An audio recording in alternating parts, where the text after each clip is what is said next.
e que a gente já fez ali ontem, né? Toda a parte de interface gráfica, da gestão de produtos.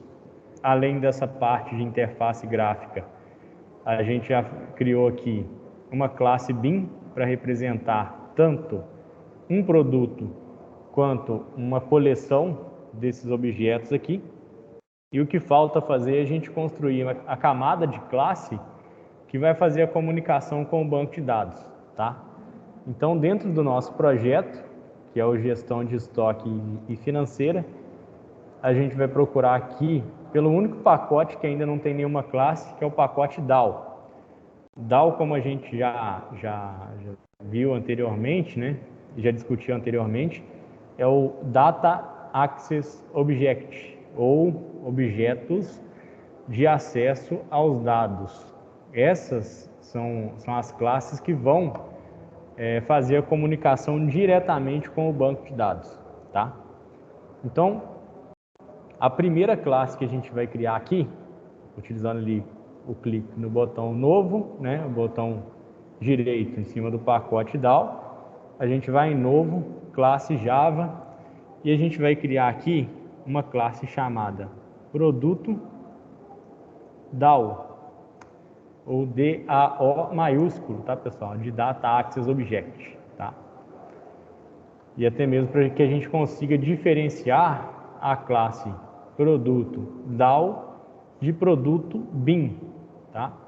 Aqui a gente não utilizou nenhum sufixo para a classe. Bom, o que a gente vai determinar nessa classe produto DAO, na verdade, a gente vai implementar um primeiro método aqui, que é o método de listagem, tá bom? É um método que vai fazer a listagem de todos os produtos para um array list. Então eu vou colocar aqui primeiro um comentário desse primeiro método, que lista todos os produtos na tabela produto do banco de dados. Então eu vou criar um método público.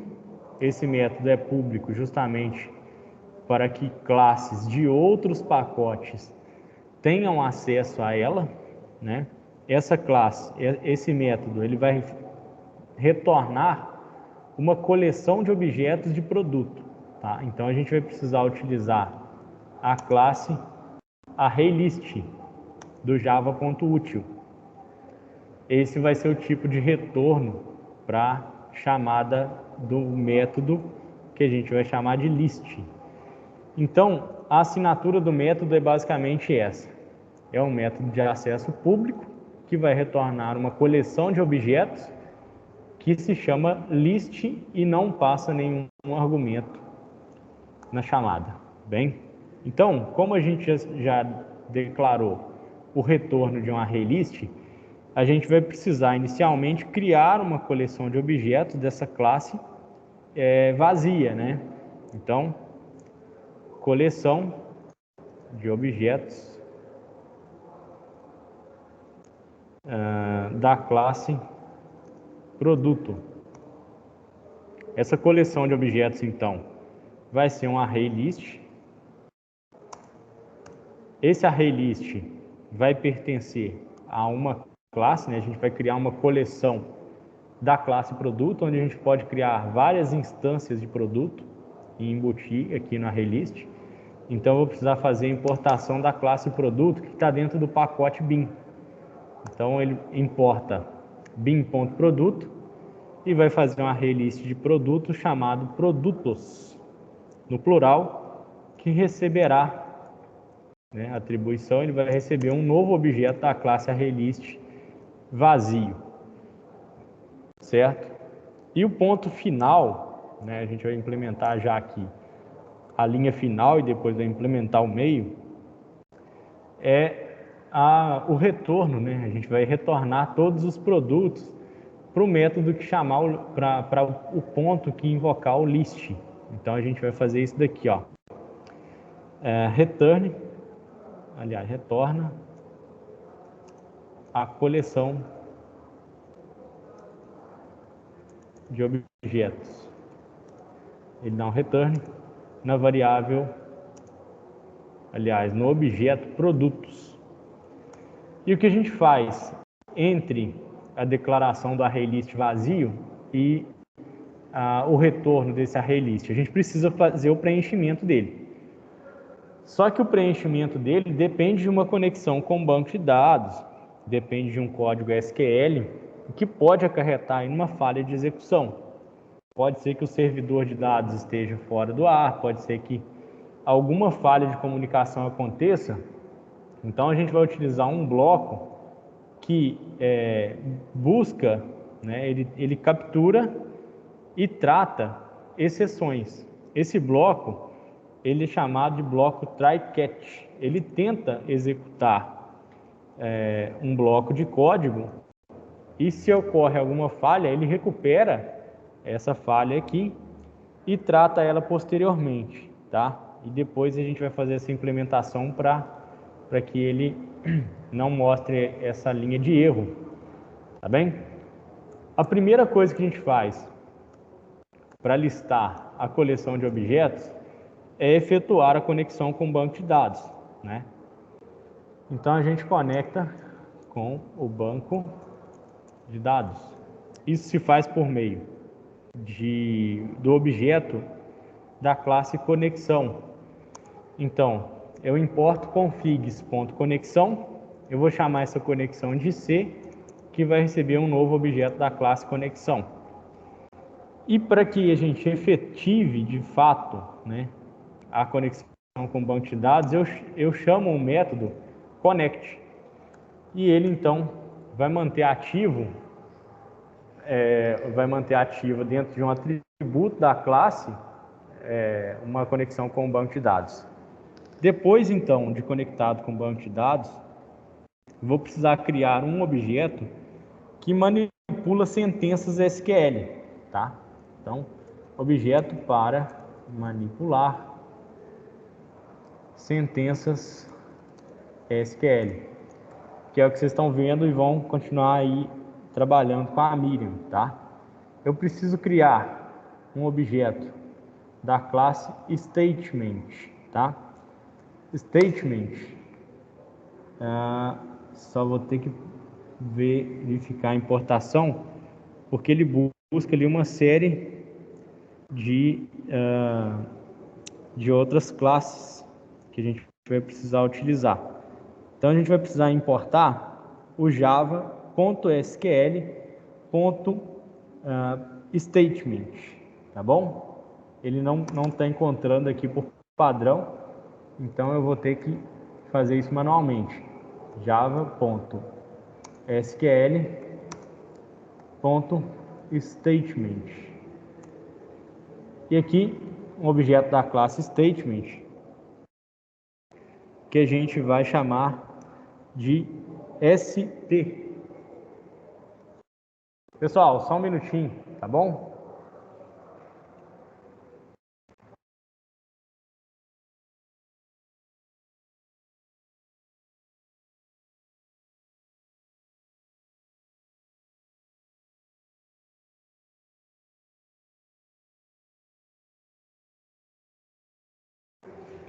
Vamos prosseguir aqui então, pessoal. Eu criei um objeto da classe statement, que eu chamei de ST,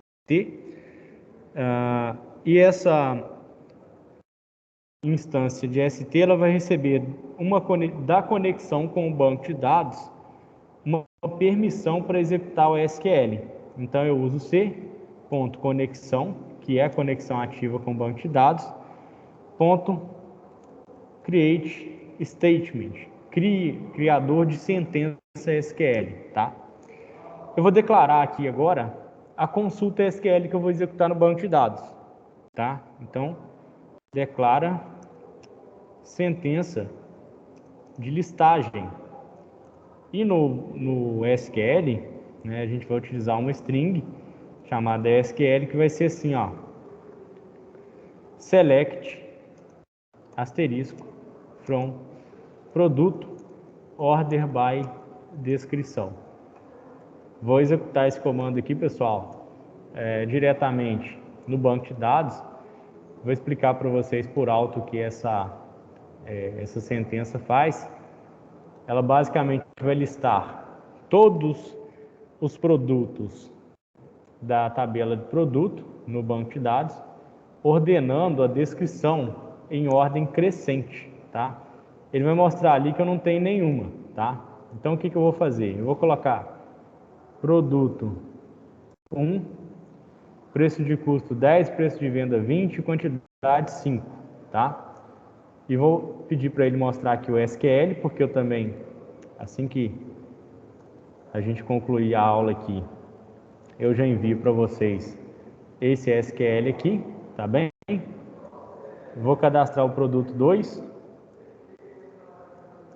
O produto 2, ele custa 15. Eu Oi, vendo ele Veraldo, por... Hã? eu não consegui importar essa classe statement. Você vai precisar fazer isso aqui, Manoel, ó. Import java.sql.statement com S Eu maiúsculo. escrevi e deu erro. Tá. Vamos deixar aqui no finalzinho. Eu peço para você Beleza. compartilhar aqui a tela e a gente resolve isso, tá bem? Vou cadastrar, pessoal, 3 produtos.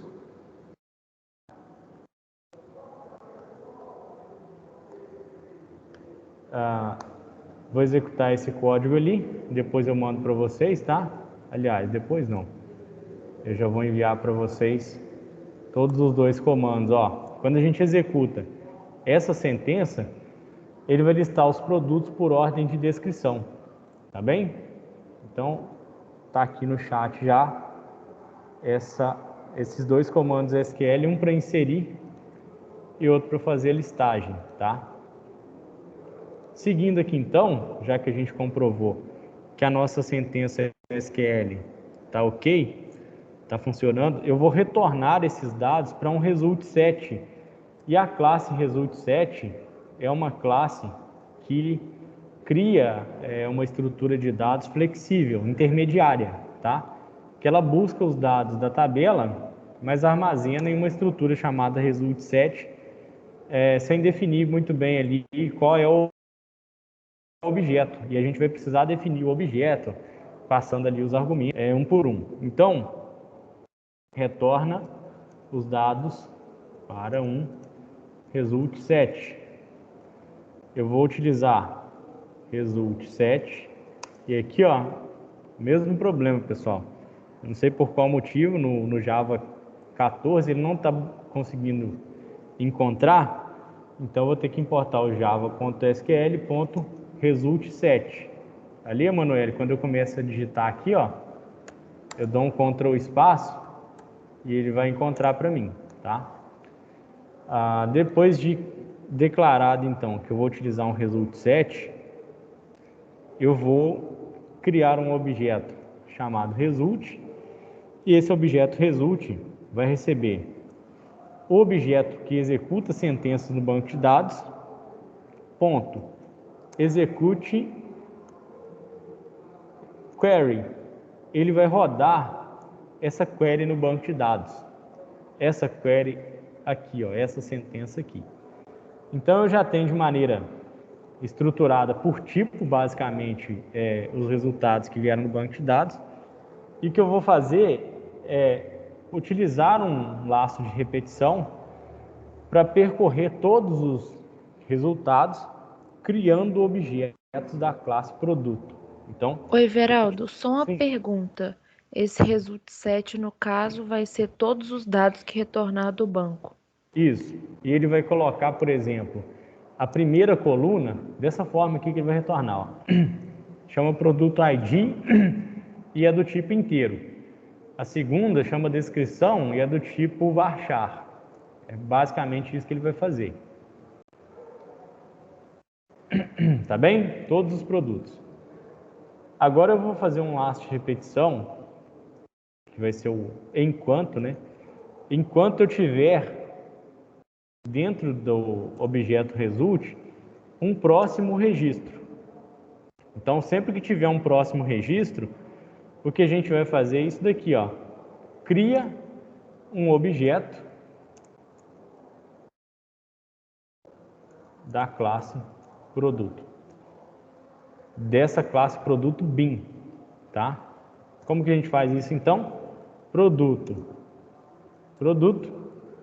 recebe new, produto, porém eu tenho que passar os argumentos na ordem do método construtor, tá?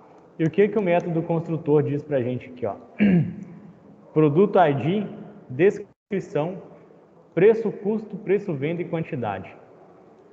Então, eu vou pegar dentro do result que a gente encontrou, o que retornar do tipo inteiro na coluna 1, porque ele vai retornar assim, ó, coluna 1 é produto ID, coluna 2 é descrição, coluna 3 é preço, custo. E aí a gente já declarou na mesma sequência os atributos, produto, descrição, preço, custo. A gente só vai precisar ordenar. Vocês lembram que eu disse que ele basicamente identifica o tipo e o valor. Ele não estrutura muito bem os dados. É uma estrutura mediana, né? Intermediária. Então, na primeira coluna que retornar do SQL, eu vou encontrar o produto ID. Dentro do método construtor da classe produto, eu espero o produto ID no primeiro argumento. Então, eu passei o produto ID aqui no primeiro argumento. O próximo argumento que eu preciso passar é a descrição.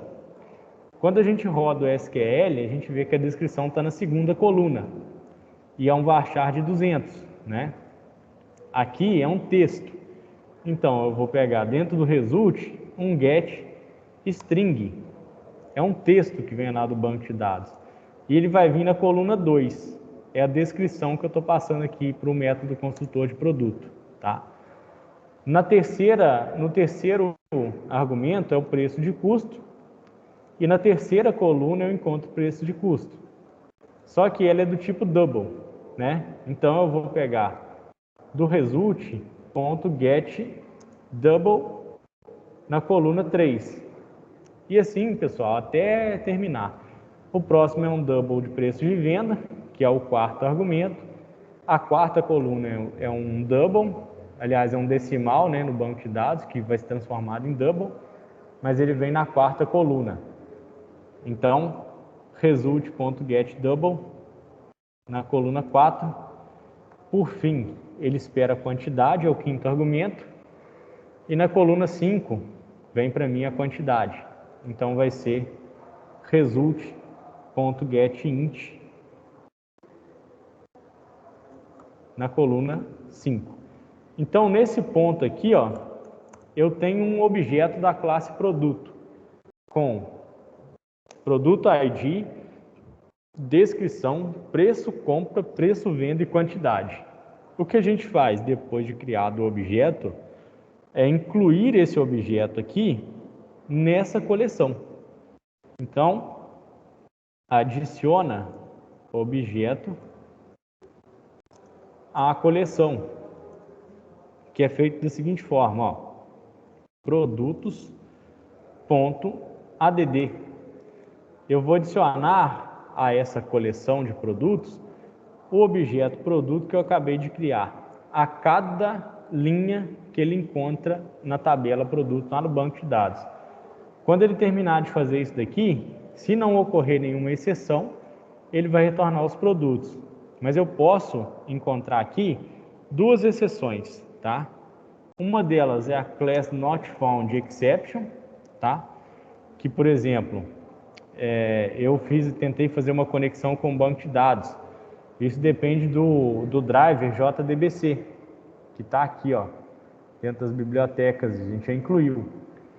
Mas a gente garante visualmente que a classe está aqui, mas se a gente não incluir essa classe, o projeto vai ser desenvolvido da mesma forma, ele pode executar, porém, ele não vai conectar com o banco de dados sem esse driver. e o projeto não consegue identificar se esse driver é o driver correto, que vai fazer a conexão com o banco de dados. A gente tem que possivelmente capturar uma exceção dessa. A outra exceção que pode ocorrer aqui é uma exceção do tipo SQL exception, tá? Do java.sql. Por quê? Ô, Everaldo, isso aí é Oi, um pipe? é um pipe, tá? Esse aqui é o que a gente chama de pipeline. É o shift e aquela teclinha do lado do Z, né?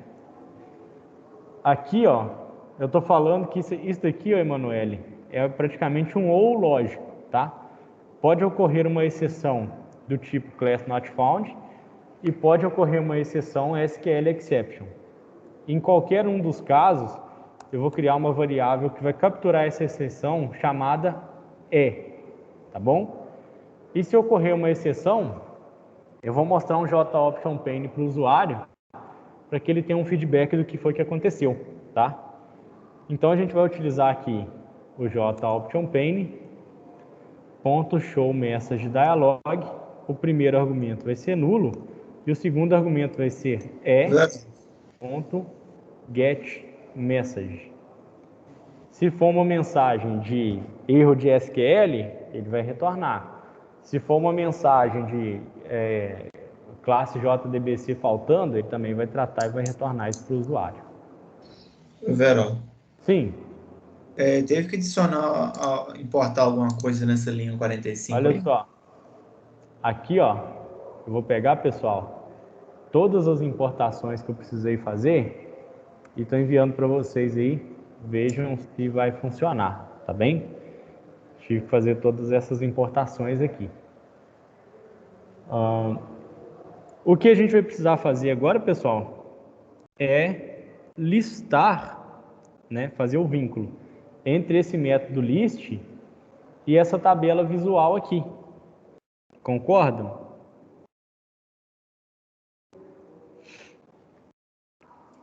Vamos fazer Sim. isso então? Vai dar tempo aí antes das 20h10. Peraí, que você falou que eu boiei aqui. A gente vai precisar fazer então o vínculo entre esse método list, tá? Que vai retornar esse array list de produtos com essa tabela aqui.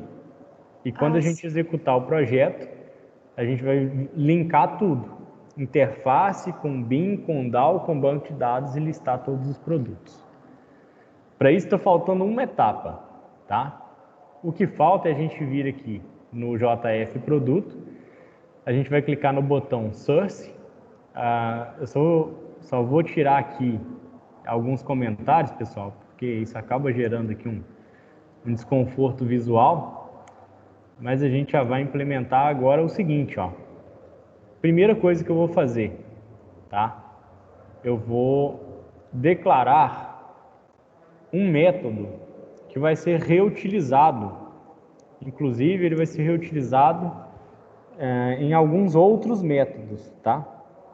É um método que vai ficar responsável por preencher a tabela visual, tá? Então vai ser um private void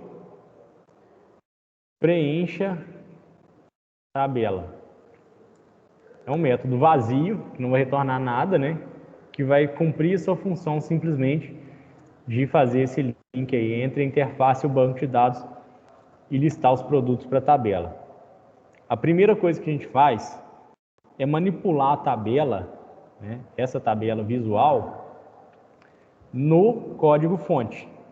Para isso, a gente recupera o modelo visual da tabela.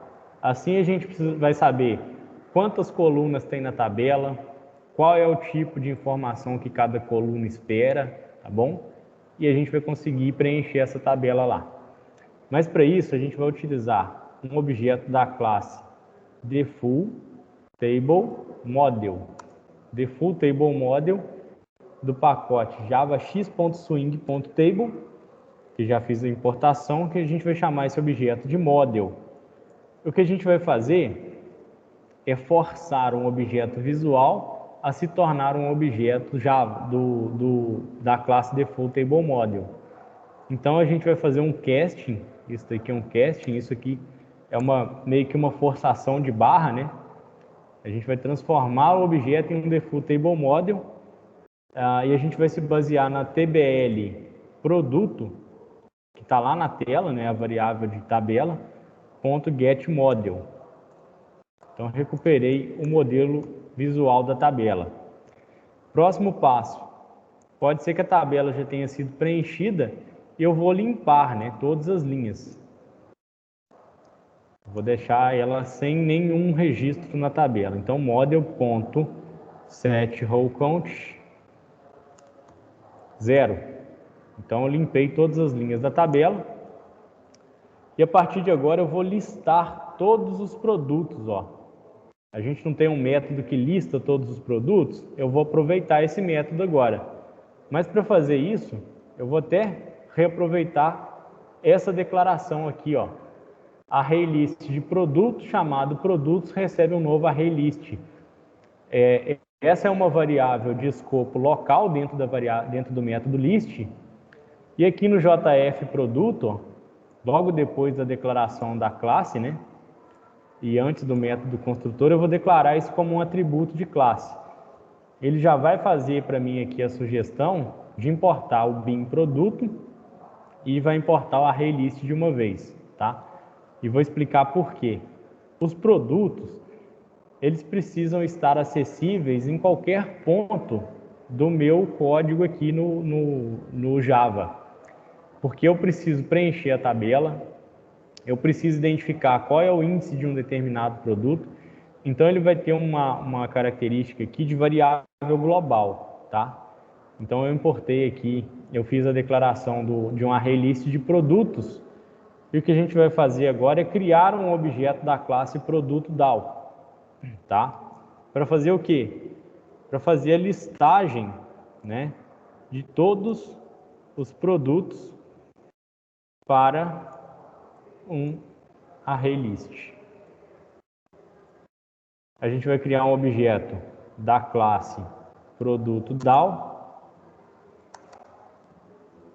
Produto DAO a gente vai chamar de DAO, que vai receber um novo objeto dessa classe produto DAO. Então, nesta classe, eu possuo uma variável global, né, chamada produtos, e ela vai receber o resultado da chamada do método list do produto DAO. Então, eu listei todos os produtos aqui, retornei essa estrutura em um ArrayList e agora eu fiz uma cópia desse ArrayList para a nossa variável global. Depois de feito isso, então, pessoal, eu preciso percorrer o ArrayList linha por linha e criando linhas visuais na nossa tabela. Então, percorre cada objeto de produto.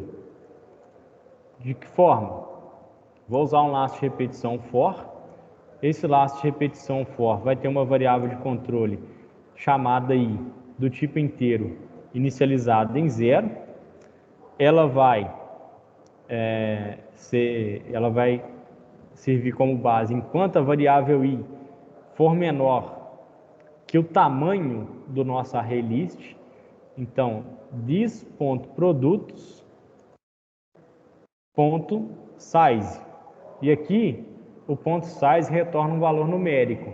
Se a gente tiver, por exemplo, 50 linhas na tabela de produto, o nosso ArrayList vai ter um size de 50, tá?